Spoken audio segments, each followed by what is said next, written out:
Bonjour à toutes et à tous. Je suis Valérie Viter-Mouradian. Je travaille chez HSBC en tant que Managing Director.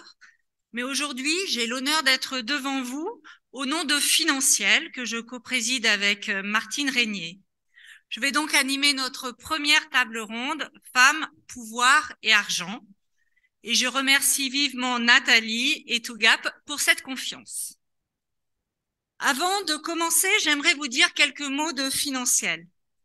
Financiel, c'est une fédération et c'est la fédération des réseaux de la promotion de la mixité de l'égalité professionnelle entre les femmes et les hommes du secteur de la banque, de la finance et de l'assurance. Notre fédération existe depuis 12 ans et regroupe les acteurs les plus importants du monde de la banque et de l'assurance en France. Notre fédération favorise les échanges de bonnes pratiques et permet d'accélérer les transformations dans notre secteur. Elle s'appuie, depuis l'origine, sur des engagements forts des CEO de nos organisations. Nous défendons une juste représentativité et l'égal traitement des femmes et des hommes dans les sphères professionnelles financières. Mais revenons à notre table ronde Femmes, Pouvoir et Argent. Avec moi, pour analyser ce sujet dont on parle de plus en plus, 3 intervenantes de marque que je vais inviter à me rejoindre. Elle est l'ancienne présidente du Haut Conseil à l'égalité, une experte qui a consacré sa vie professionnelle à l'égalité professionnelle. On ne la présente plus. Je vous remercie d'applaudir Brigitte Grésy.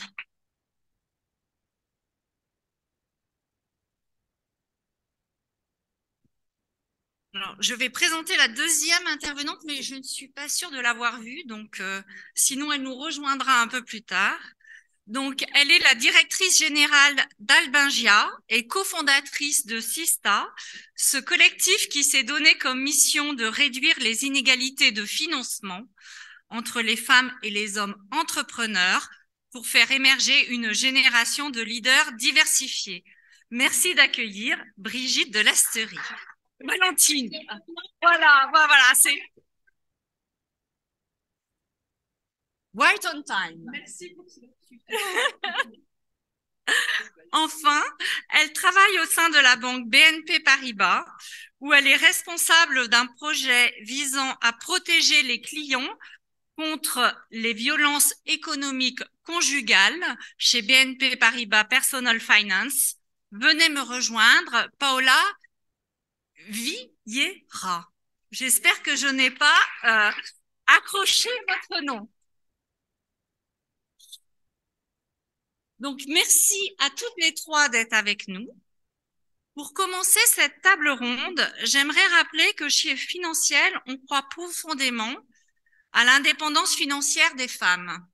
Et on travaille depuis longtemps sur l'accès au pouvoir décisionnel et économique des femmes dans notre secteur. On le sait, le pouvoir est une condition pour un accès égal à l'argent, pour obtenir les mêmes rémunérations ou pour développer une entreprise. Tout le monde le sait ici, bien que les choses évoluent, comme le dernier baromètre financier le montre pour ce qui concerne notre secteur, les femmes n'ont pas toujours le même accès que les hommes à l'argent et qu'il reste de nombreux obstacles. Depuis 2 ans environ, on parle de plus en plus du sujet des femmes et de l'argent, et c'est une très bonne chose. Mais comme c'est une approche des inégalités relativement récente, je vais inviter Brigitte Grésy à rejoindre le pupitre pour poser le sujet comme elle sait si bien le faire. Et ensuite, nous débattrons avec elle des liens entre l'argent, le pouvoir et les femmes. Brigitte, la parole est à vous. Nous avons hâte.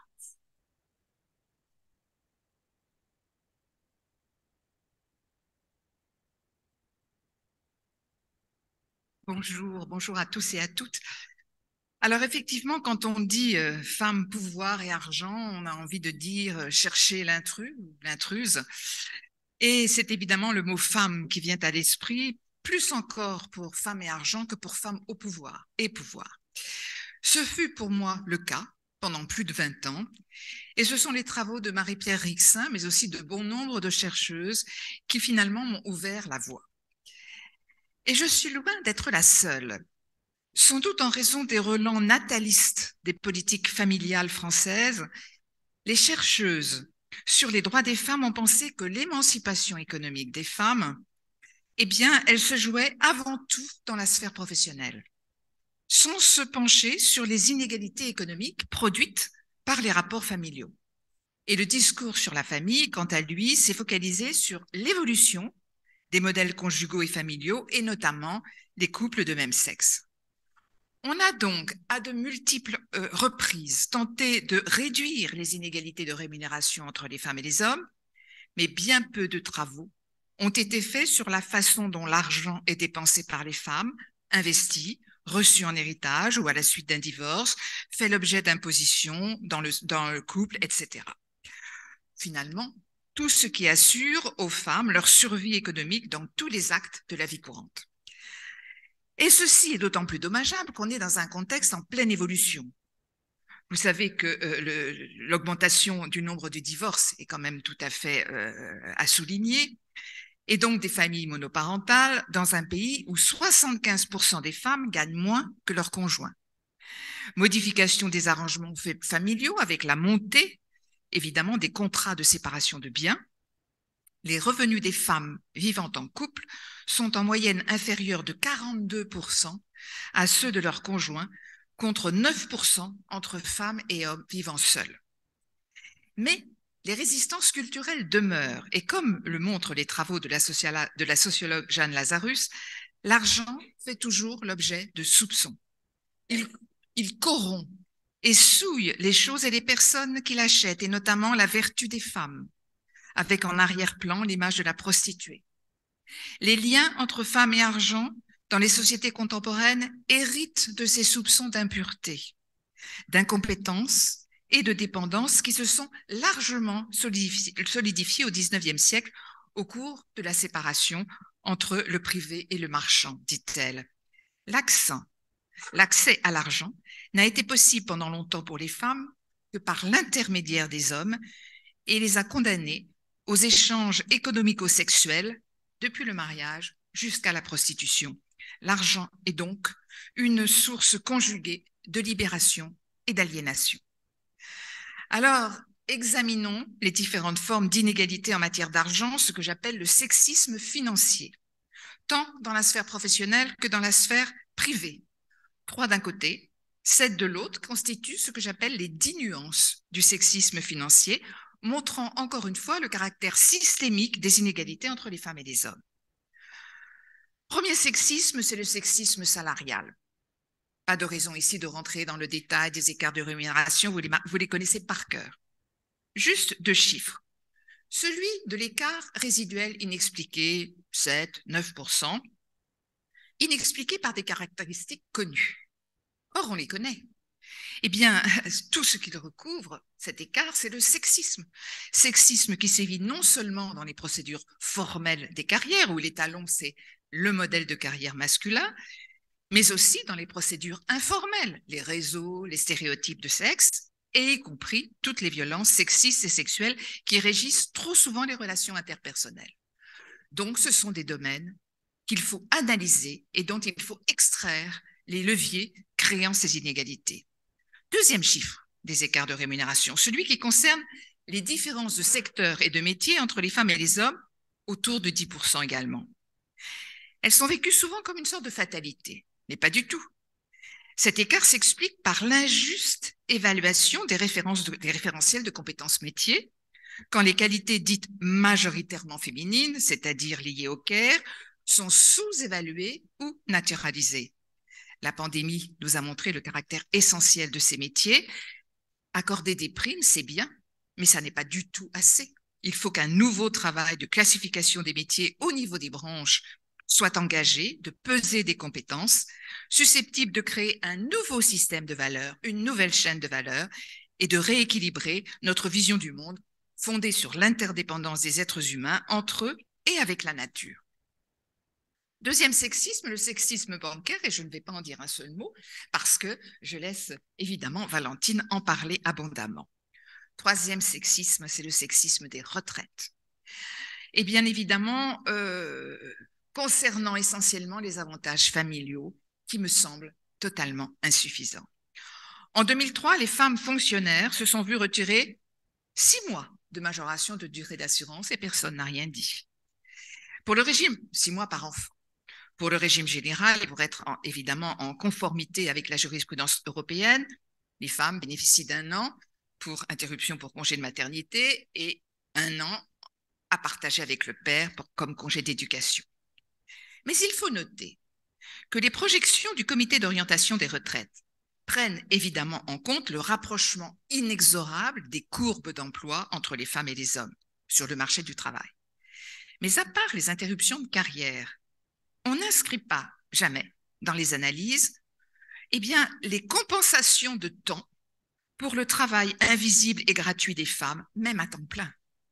À l'évidence, il convient de retravailler la question des avantages familiaux pour la prise en compte de ce travail invisible et des charges émotionnelles qui vont avec.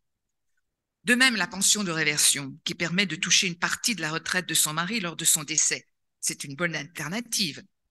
En 2022, selon l'adresse, les femmes touchaient une retraite inférieure de 28% à celle des hommes, pension de réversion comprise. Mais aujourd'hui, les femmes se marient moins. Et les mécanismes d'attribution et d'annulation de ces pensions de réversion montrent bien qu'elles ne sont jamais considérées comme attachées aux femmes pour service rendu, mais reste l'argent du mari, même après sa mort, qui est reversé par solidarité, à condition le plus souvent de lui rester fidèle. Pour le régime général, elle doit être servie exclusivement aux personnes mariées avec un plafond de ressources. Et quant à la fonction publique et aux retraites complémentaires, toute remise en couple prive évidemment de cette pension. Et on a vraiment, une fois encore, l'impression qu'il s'agit d'une faveur et non d'une compensation légitime pour travail gratuit. Alors, du côté de la sphère personnelle et privée, les 7 nuances de sexisme vont de l'enfance jusqu'à vous au marché du travail. Il est sans doute beaucoup plus facile, quand on parle d'inégalité économique, de se référer au monde du travail, comme si ouvrir la porte des foyers était trop intrusif, voire trop douloureux, et qu'on avait peur, comme le dit Titu Lecoq, de trouver derrière les portes des maisons et des histoires d'amour, non pas un ménage, mais 2 individus aux revenus souvent inégaux. Le ménage et le foyer font écran à la connaissance des inégalités de richesse et constituent pour nombre de femmes un cache-sexe et un casse-misère de leur pauvreté. Ça commence très jeune, c'est le sexisme de l'argent de poche. Dans la famille, d'après une étude menée par Pixpay, les adolescents obtiennent plus d'argent de poche que les filles. Et par exemple, en région Centre-Val de Loire, c'est pas loin de 20 € de plus pour les garçons chaque mois. En plus, les parents n'ont pas le même comportement financier avec leurs filles et leur achètent davantage de choses, incitant par là même, instituant un rapport très genré à l'argent. Position de demandeuse pour les filles, les incitant à devenir consommatrices, liberté de gérer leur budget pour les garçons, les incitant à monter des projets. On est loin d'une éducation financière égalitaire. Quant au sexisme corporel, on le connaît toutes. C'est sans doute celui qui a les conséquences monétaires les plus importantes. Les diktats de la beauté unique imposent des dépenses lourdes pour les filles et les femmes. Lucille Quillet chiffre à 20 000 € le coût d'une épilation à l'échelle d'une vie. Le gap en matière de beauté entre les femmes et les hommes se lit dans les chiffres de la Société internationale de chirurgie esthétique et plastique. 87,4% des clientes à travers le monde sont des femmes. En cause, les dégâts du male gaze, la tyrannie du regard masculin qui fait que les femmes regardent si les hommes les regardent quand ces derniers regardent directement le monde. Comme le dit justement Mona Chollet dans son livre Sorcière, les garçons n'ont pas de princesse charmante. Les hommes n'ont pas de corps, écrit quant à elle Virginie Despentes. Et cette pression sur le physique constitue une forme de prison immatérielle qui pèse lourdement sur les finances. À cela s'ajoute la taxe rose, que vous connaissez bien, c'est-à-dire une discrimination financière qui exploite la socialisation sexiste avec un marketing genré en faisant payer plus cher les produits féminins, plus évidemment la charge contraceptive tout au long de la vie, jusqu'à la ménopause. Quant au sexisme patrimonial, la troisième forme de sexisme dans la sphère personnelle, ce n'est qu'en 1965 que les femmes ont pu ouvrir un compte en banque sans l'autorisation de leur mari. Les écarts de richesse entre les hommes et les femmes s'accroissent régulièrement en France et sont passés de 9% en 1998 à 15% en 2015. Pour les autrices du genre du Capital, la famille est une institution économique à part entière, mais les arrangements économiques familiaux ne reposent pas sur les seules questions d'argent, mais aussi sur les sentiments ou des valeurs, et dans lesquels femmes et hommes n'occupent pas la même place. Le capital au XXIe siècle reste résolument masculin. Alors, en matière de dépenses, l'article 214 du Code civil précise que les époux doivent participer à hauteur de leurs moyens et non pas à parts égales aux charges du ménage. Mais des travaux au Québec montrent que plus de 40% des couples ne parlent jamais de l'organisation de leur budget. Et Titu Lecoq montre bien que les dépenses des femmes sont avant tout des dépenses de la vie quotidienne, du ménage, des pots de yaourt, quand les hommes, au salaire plus élevé, payent des biens plus durables, comme l'automobile. Et en cas de divorce, les femmes se retrouvent avec des pots de yaourt vides et les hommes avec l'automobile. Aux femmes, le flux des dépenses quotidiennes, périssables et éphémères. Aux hommes, le stock des dépenses durables. Et de fait, on peut dire que ce sont les hommes qui sont dès lors dans leur vie quotidienne entretenus par les femmes et non l'inverse. Quant à l'épargne et l'investissement, d'après le dernier baromètre d'épargne et d'investissement de l'Autorité des marchés financiers de 2022, on constate que les hommes et les femmes n'investissent absolument pas de la même façon. Elles ne représentaient que 30% des investisseurs actifs en bourse en 2022 pour 70% des hommes. En matière d'actions cotées, on compte 12% de femmes pour 22% d'hommes. Et les femmes sont moins sur les produits risqués, quel que soit leur âge, leur résidence et le niveau de vie. Et les travaux de Corinne Hirsch dans leur documentaire Parlons d'argent, cartes sur table montrent bien que les femmes veulent de la sécurité et le bien-être de la famille et donc un rendement régulier dans la durée, sachant que nombre de femmes font gérer leur portefeuille par leur mari. Sans doute faut-il que les femmes s'emparent du mot argent, se forment, sortent de l'illusion de l'égalité et, si c'est opportun, se mettent à prendre des risques. Quant au sexisme successoral, eh bien, le bon héritier est toujours un homme, au point que certains parlent de retour de la loi salique. Les autrices du genre du Capital ont théorisé le fait qu'en matière d'héritage, c'est souvent le fils qui est favorisé, et cela avec l'aide des notaires et des avocats, pratiquant un certain nombre d'arrangements familiaux, ce que les chercheuses appellent une comptabilité inversée. Les fils reçoivent les biens structurants du capital économique, familial, maison, entreprise, terre, et les filles des compensations financières, lesquelles sont souvent de moindre valeur ou sous-évaluées.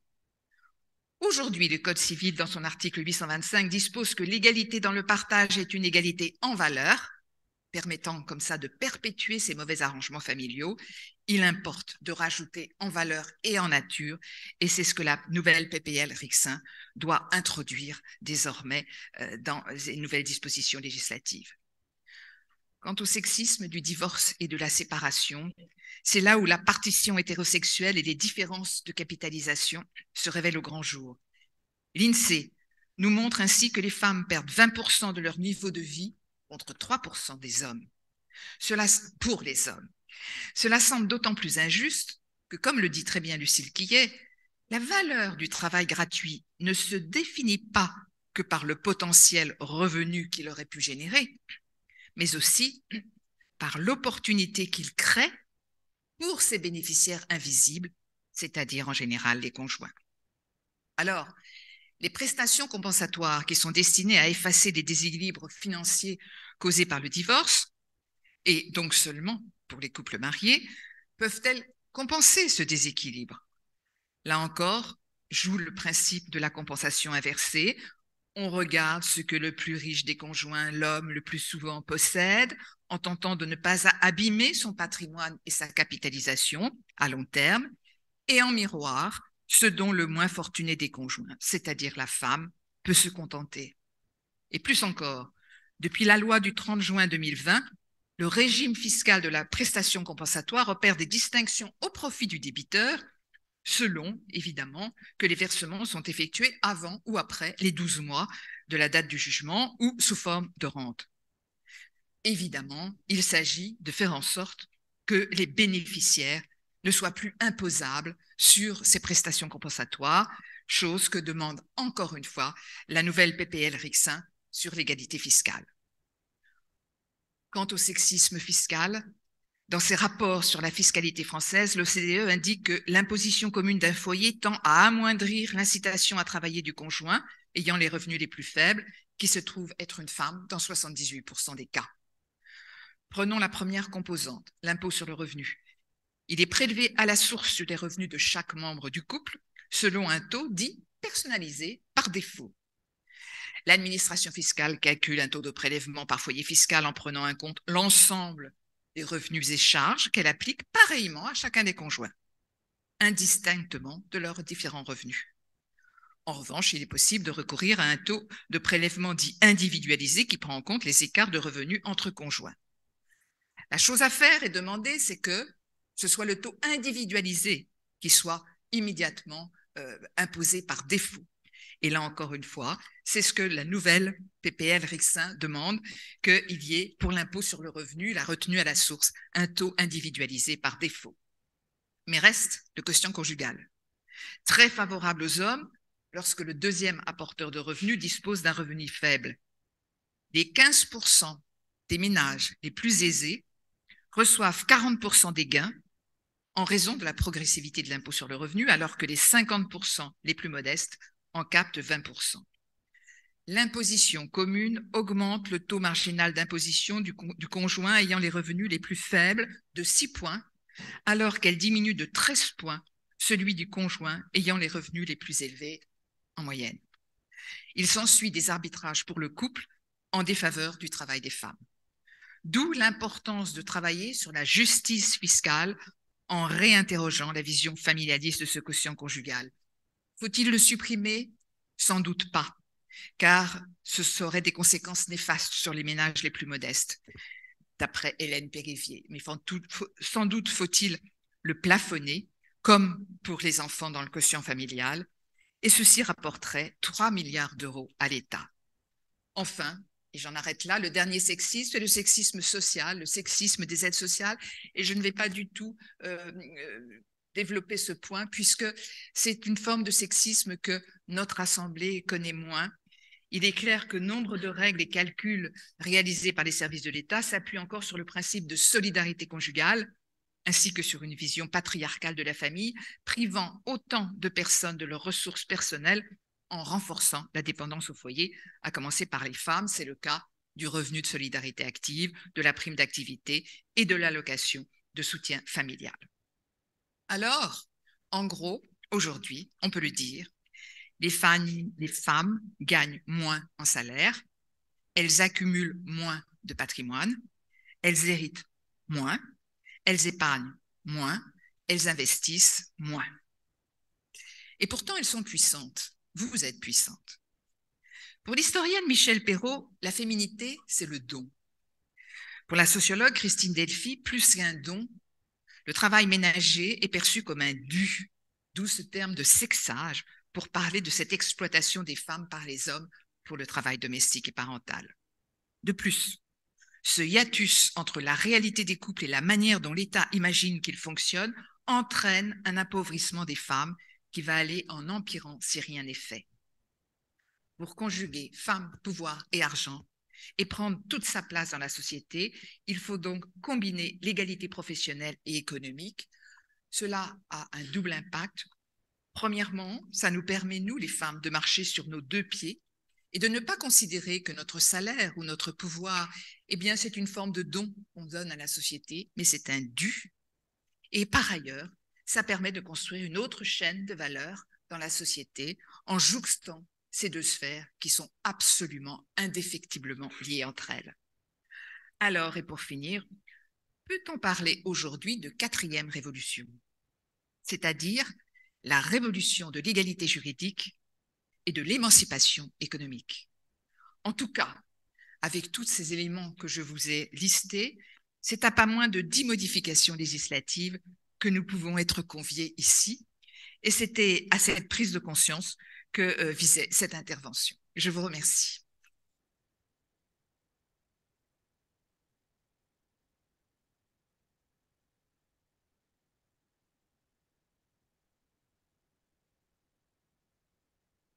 Merci mille fois, Brigitte, pour ton propos qui, en effet, renouvelle véritablement la façon de penser les inégalités femmes-hommes avec les 10 nuances dont je suis sûre que nous saurons faire très bon usage. Je vous propose maintenant d'aller plus avant dans notre réflexion pour peut-être imaginer ensemble de nouveaux leviers pour réduire les inégalités, déterminer des actions concrètes et enfin permettre à toutes les femmes d'accéder au pouvoir et à l'argent, puissance financière.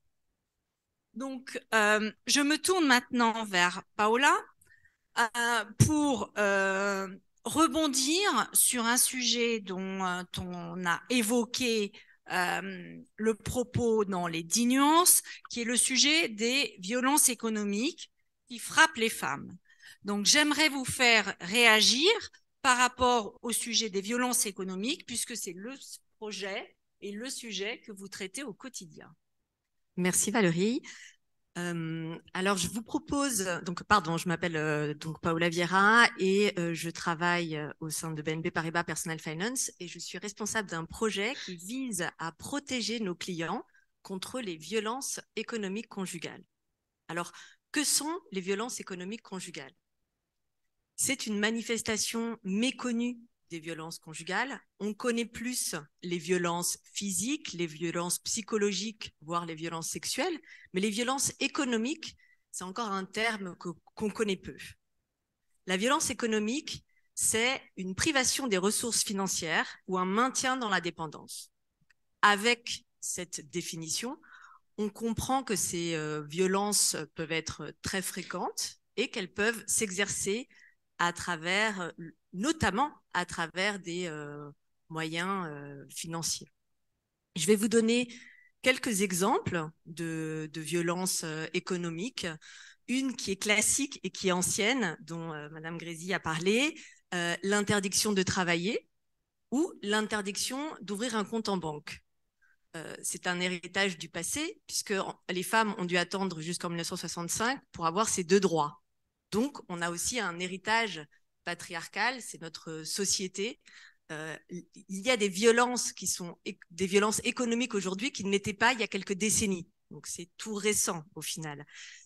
Et les mentalités mettent du temps à évoluer. Il y a aussi la captation des salaires qui maintenant n'est plus possible grâce à la loi Rixain. Il y a l'interdiction d'utiliser son compte bancaire, l'interdiction d'utiliser sa carte bancaire, le contrôle au centime près des dépenses. Et cela peut aller crescendo jusqu'à la dilapidation du patrimoine en contractant à l'insu de l'autre conjoint des crédits. Donc, ça peut être très varié. Il y a un élément dont qu'il faut vraiment avoir en tête, c'est que pour qu'il y ait violence économique, il faut qu'il y ait un agresseur, il faut qu'il y ait une victime.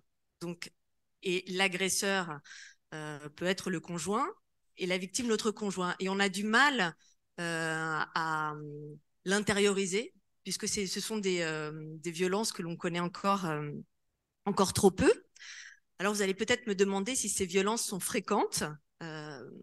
Alors, il est difficile aujourd'hui d'y répondre en France parce qu'il y a peu d'études en France, mais quand on se tourne vers d'autres pays qui sont plus matures que nous sur ce sujet, on voit que c'est un phénomène massif. En Espagne, par exemple, il y a une étude qui est sortie, qui est l'étude Ecovio qui dit que 12% des femmes de plus de 16 ans seront un jour victimes de violences économiques. Dans les pays anglo-saxons, au UK, c'est jusqu'à 16%. Donc, c'est vraiment un phénomène massif. Et quand je vous ai donné la définition, vous voyez que c'est vraiment très large. Alors déjà, un élément qui est important, c'est que la société civile, que nous tous, nous en ayons conscience. Parce qu'il y a plein de petits éléments du quotidien qui font qu'on a du mal à déterminer et à reconnaître ces violences. Je vous donnerai juste quelques exemples. On a toujours l'habitude, encore aujourd'hui dans nos sociétés, que l'un des conjoints gère le compte de l'autre conjoint. Et comme Madame Grésy le disait, dans 75% des couples, l'homme gagne plus que la femme. Il y a une espèce d'habitude qui fait qu'on admet que l'homme gère les comptes au nom du couple. Or, c'est une habitude dont il faut se défaire.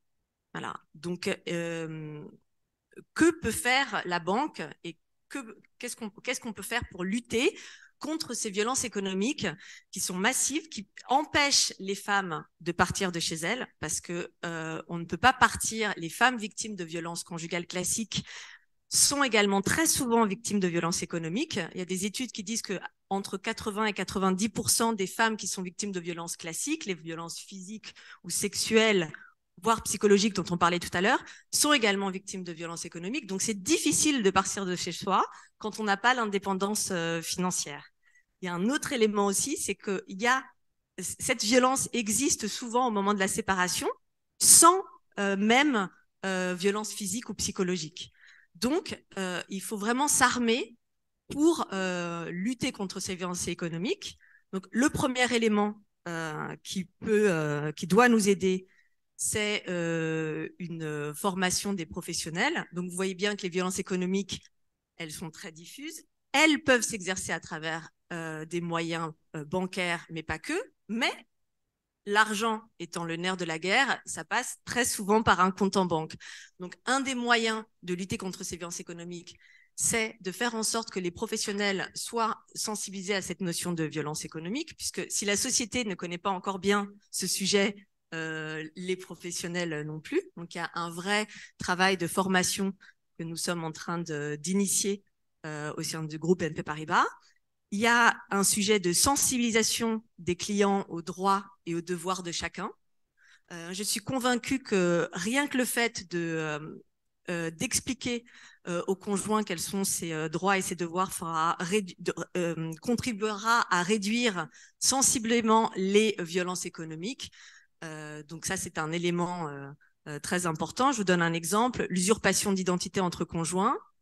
C'est reconnu par la loi. Donc, un crédit avec usurpation d'identité, c'est une infraction pénale, sauf que la plupart des gens ne le savent pas et qu'on peut dire qu'on est solidaire entre conjoints, mais quand on usurpe l'identité de son conjoint pour contracter un crédit en son nom, on est passible d'une peine pénale. Donc, je vous ai donné cet exemple. Et un troisième élément, c'est mettre en place des garde-fous. À partir du moment où on connaît des cas d'infraction qui peuvent avoir lieu dans le domaine bancaire, on est plus armé pour lutter contre elles. Et croyez-moi, dans ce genre de situation, les agresseurs redoublent d'imagination. Donc, il est très important de les étudier peu à peu pour mettre en place des garde-fous comme des process encore plus robustes et l'intériorisation, la conscientisation du fait que l'agresseur peut être le client, parfois, et pas uniquement un tiers. Voilà, donc merci beaucoup Paula pour tous ces éclairages.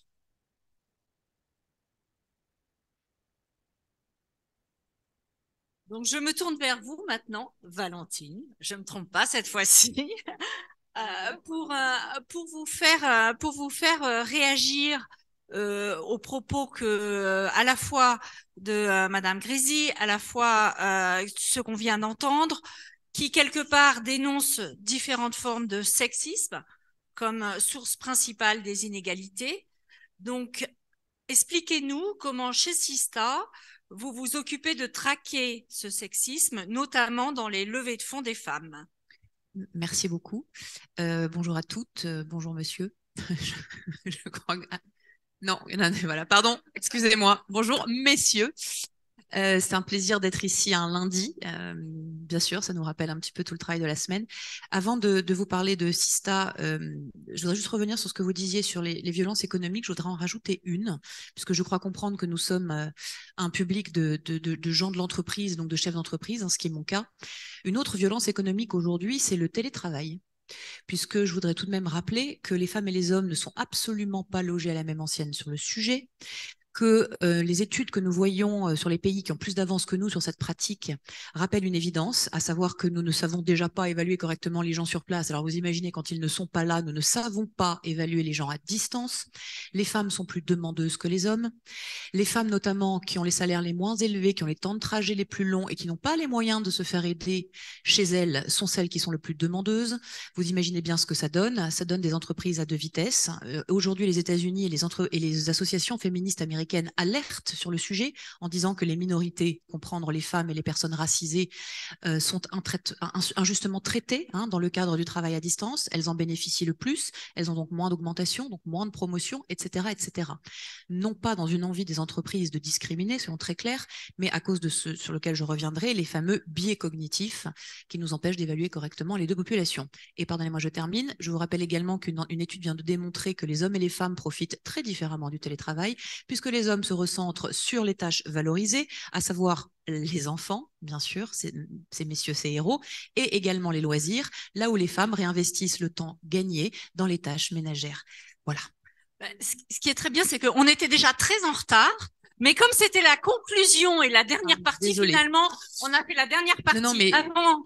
Et c'est très bien, parce qu'en fait, oui. on voulait, juste pour finir, parce que du coup, on n'aura pas le temps de l'aborder, ce point-là est un point très important qui doit être lié à finalement quelque chose de nouveau qui pénalise de plus en plus les femmes, qui est associé à tout ça le niveau de stress que cela engendre. Et donc, quelque part, la moindre performance que cela peut aussi créer d'un côté, et d'un autre côté, peut aussi influencer le regard au travail, l'engagement au travail, et finalement arriver à quelque chose qui, par certains, peut être perçu comme une liberté accrue, qui est la flexibilité du temps de travail, comme finalement quelque chose de subi, de contraint, sur lesquels les femmes vont plutôt être en régression si on n'y fait pas attention, avec une distanciation et un attachement au travail qui va se distendre de façon très forte. Donc, revenons au sujet de l'approche dans le cadre des levées de fonds, oui, et des biais, et notamment des biais peut-être sexistes qu'on pourrait voir dans les exercices importants d'accès au financement pour le pouvoir des femmes. Tout à fait. Mais c'est vrai que je reviens encore une fois sur la responsabilité des chefs d'entreprise, et y compris sur ce discours porté de plus en plus sur l'image, vous savez, l'équilibre vie privée, vie pro, etc., avec la complicité et la participation active des entreprises. Moi, je suis atterrée de voir ce que ça crée. Alors moi, chez moi, dans mon entreprise, je n'en fais pas du tout du travail à distance, en partie pour cette raison, et j'ai dû expliquer pourquoi aussi j'étais totalement contre. Mais je pense que c'est important de revenir là-dessus, parce qu'il y a une petite musique de fond qui semble aller dans le bon sens et qui, comme à chaque fois, se retourne contre les femmes. Alors, Sista, déjà, je suis ravie d'être à côté de Paola, puisque nous devons beaucoup à BNP. Madame Capobianco, je vous remercie à nouveau pour votre accompagnement bienveillant depuis le départ. Donc, Sista est un collectif, effectivement, qui se bat pour ce qu'en anglais on dit close the funding gap, c'est-à-dire réparer les inégalités de financement, puisque les femmes récupèrent à peu près 5% de l'argent du capital risque mondial. Je vais expliquer, le capital risque, c'est quoi? Ce sont les investisseurs qui investissent dans les startups. Donc, le monde de demain, qui investissent et qui créent, qui permettent à ces jeunes entreprises qui ont beaucoup besoin de capital de se créer. Et donc, le ratio, c'est ça, 95% de l'argent mondial du capital risque, on parle de dizaines et de dizaines de milliards de dollars, vont à des hommes blancs, et financés par des investisseurs qui sont aussi en écrasante majorité des hommes blancs. Donc évidemment, pour le monde que nous créons demain, vous imaginez bien que les technologies ne sont pas des choses neutres. Je vous rappelle le discours fabuleux de Melinda Gates à la tribune de l'ONU, je crois, pour parler du sexisme des algorithmes, et notamment des assistants personnels, puisque vous pourrez faire le test, mais je crois qu'Apple a corrigé, quand vous insultez Siri avec une voix masculine ou féminine, la réaction n'est pas la même. L'homme, si vous insultez, mais je vous assure, si alors c'était le cas encore il y a un an, si vous insultez Siri avec une voix masculine, il refuse de vous répondre, alors que la voix féminine vous dit oh, ce n'est pas très gentil, mais vous donne quand même votre réponse. Voilà. Non, mais je vous donne un exemple. Non, mais voilà.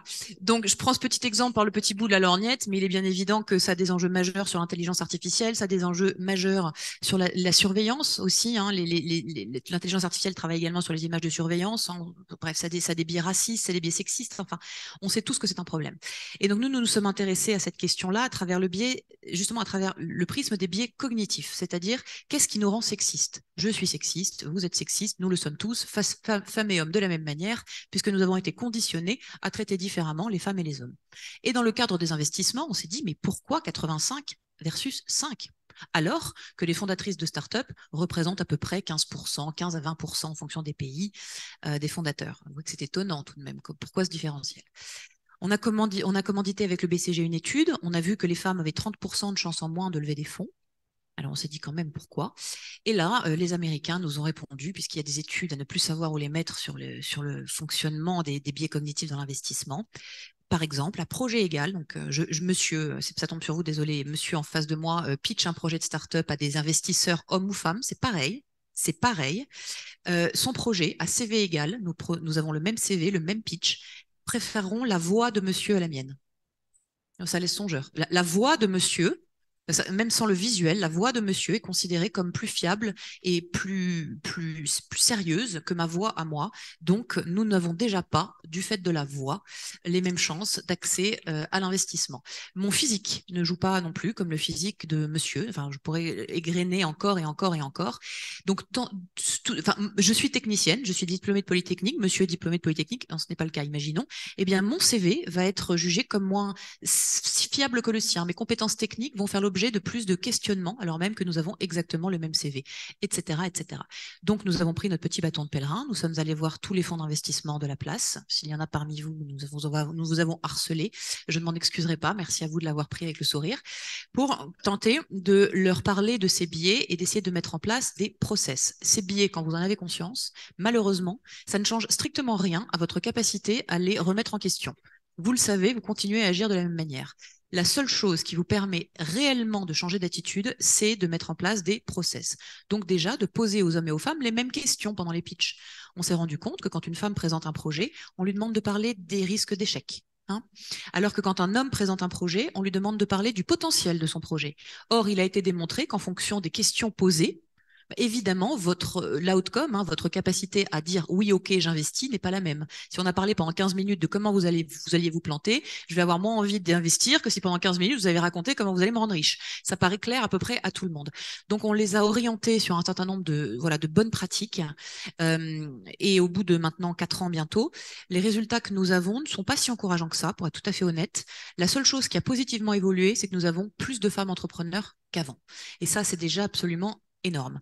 En revanche, sur les différences de financement, elles sont toujours là, elles sont persistantes. Ce que disait Brigitte tout à l'heure est aussi vrai, les femmes ne montent pas des entreprises dans les mêmes secteurs que les hommes. Donc elles vont dans des secteurs moins capitalisés. Donc ça, c'est un problème. Donc elles ont du coup moins de financement parce qu'elles en ont moins besoin. Elles sont moins demandeuses parce qu'elles sont beaucoup plus conservatrices. Hein. On l'a vu aussi à l'époque des PGE. Les femmes entrepreneurs et chefs d'entreprise ont moins tendance à avoir envie de s'endetter. Les hommes ont plus tendance à prendre des risques sur le capital.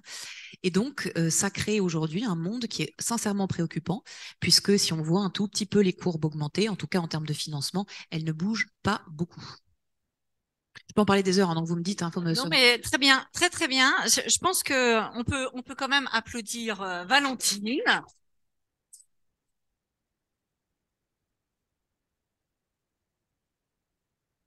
Et si vous n'avez pas vu le spot que Havas avait fait sur ce sujet pour Sista, je vous encourage à le C'était pas Havas, c'était un fonds d'investissement qui s'appelle Mirova avec Sista et une société de production dirigée par une jeune femme féministe et qui effectivement, on posait des questions aux chefs d'entreprise, hommes, différentes, on leur posait des questions de femmes, et voilà.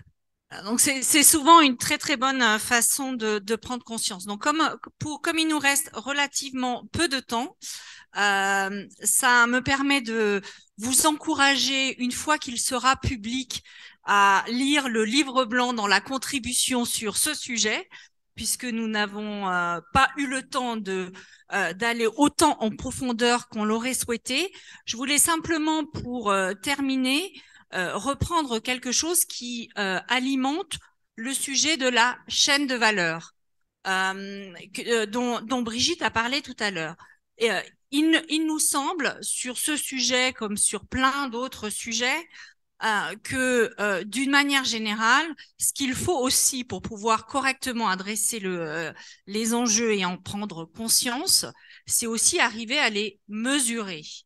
Et donc, à cet égard, on notera un certain nombre d'initiatives, que ce soit les initiatives autour du reporting extra-financier, qui sont portées par la Commission européenne, par l'ONU, et qui vont aussi nous aider à mesurer les enjeux de l'accès aux femmes au pouvoir et à l'argent, mais aussi les initiatives portées par la Commission européenne et un certain nombre d'autres organismes qui visent à appréhender dans la richesse d'une nation aussi ce qui est immatériel dans cette richesse et qui s'appelle Beyond GDP. Donc voilà pour cette table ronde. Je ne sais pas si on a encore une question. Voilà, on a 5 minutes. Donc on ouvre. La parole est à vous. Des questions pour nos intervenantes. Monsieur. Non, c'était une blague, je n'ai pas de question. Non, je vais revenir sur le sujet quand même du foyer fiscal, parce que ça, c'est un thème qui revient régulièrement, mais qui n'est jamais porté. Je n'ai pas compris complètement pourquoi on ne dit pas de façon radicale, directe, simple. On supprime la notion de foyer fiscal, on impose des personnes physiques, on calcule pour les enfants des ratios, bon bref. Mais on en sort une fois pour toutes, comme certains pays l'ont fait. Hein. Le foyer fiscal, ce n'est pas une notion de fiscalité universelle. Hein. Et donc, pourquoi on fait une nuance là-dessus? J'ai compris qu'il y avait une étude qui disait que ce n'était pas forcément la solution miracle. Bon, bref. Que Brigitte détaille ça. Est-ce qu'il y a une autre question avant qu'on y réponde?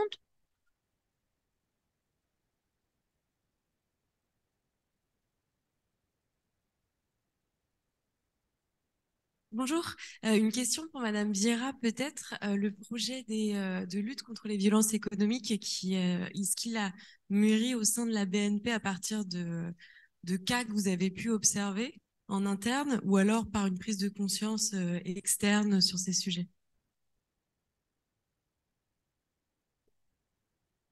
Une question pour Valentine, pour s'assurer que nous sommes équilibrés du coup. Et bonjour.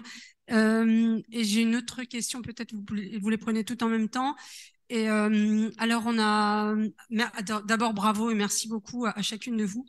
Et je voudrais, si c'est possible, de faire le lien avec l'investissement qu'il est nécessaire de faire de la place des femmes dans les médias largement, mais comment on investit dans la prise de parole des femmes, par exemple. Donc, moi, j'ai créé une entreprise sociale et solidaire qui fait des études sociologiques à grande échelle et qui a vocation à créer de la connaissance et de l'information. Il y a plusieurs personnes ici aujourd'hui qui ont parlé de vouloir développer des médias, des livres, des documentaires et des choses comme ça. Donc, la place des femmes, bien sûr, dans la tech, bien sûr, mais aussi cette voix, cette connaissance, cette intelligence, comment est-ce qu'on investit là-dedans? Et je pense que ça fait partie des sujets sur lesquels les femmes à qui on fait... Il y a un vrai problème de confiance vis-à-vis de la parole des femmes dans les médias. On a besoin de financement pour toutes ces femmes. Voilà. Merci beaucoup. On commence, Brigitte, je pense que ça marche. Oui, alors... Il y a un pays comme la Suède qui, depuis 1977, a établi une imposition séparée des époux, point. Et on a vu l'ambassadeur de Suède l'autre jour et il prétend que c'est très très bon à la fois pour les femmes et socialement pour un projet de société. Aujourd'hui, annuler le quotient conjugal rapporterait 10 milliards d'euros à l'État, ce qui laisserait quand même la possibilité de faire des congés parentaux un peu mieux rémunérés. Mais la frange des couples qui sont moins favorisés ne bénéficierait plus d'économies d'échelle et il y a une frange comme ça qui serait pénalisée. Pour le reste, eh bien évidemment, il faudrait peut-être plafonner, comme c'est fait pour le quotient familial, plafonner parce qu'aujourd'hui, effectivement, hein, plus l'homme a un salaire très très élevé et plus la femme n'a rien, enfin, ou un salaire très bas, eh bien plus l'impôt de monsieur baisse dans des conditions très étonnantes. Et au moment du divorce, tout d'un coup, il se retrouve à payer beaucoup plus. Alors du coup, ça rentre aussi dans les négociations conjugales et ça va appauvrir les femmes encore plus. Merci. Sinon, donc, pour répondre à la question de Madame, qui était de savoir comment était né ce projet. Donc, un soir, j'ai été appelée par une amie qui avait été victime de violences conjugales. Et à la sortie de la garde à vue de son conjoint, la première chose qu'il a fait, c'est faire opposition à sa carte bancaire. Et je n'étais pas, et je ne suis pas spécialiste des cartes bancaires, mais ma première réaction a été l'étonnement. Et je l'ai accompagnée. Je rappelle que pour faire opposition à une carte bancaire, il faut en fait avoir perdu ou s'être fait voler sa carte. Et l'ex-conjoint a juste menti. Donc, il ne faut pas oublier que là, c'est un agresseur qui commet l'agression. Donc, sciemment, il a menti pour couper les vivres à sa conjointe.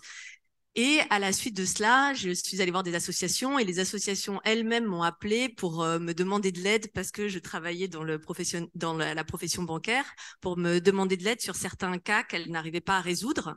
Et c'est de là que m'est venue l'idée de ce projet. J'ai proposé ce projet au groupe BNP Paribas. Il a été incubé dans un incubateur de projets à impact qui s'appelle le People's Lab for Good. Et à la suite de cela, j'ai été sélectionnée et j'ai eu la chance de pouvoir monter ce projet. Bon, merci beaucoup.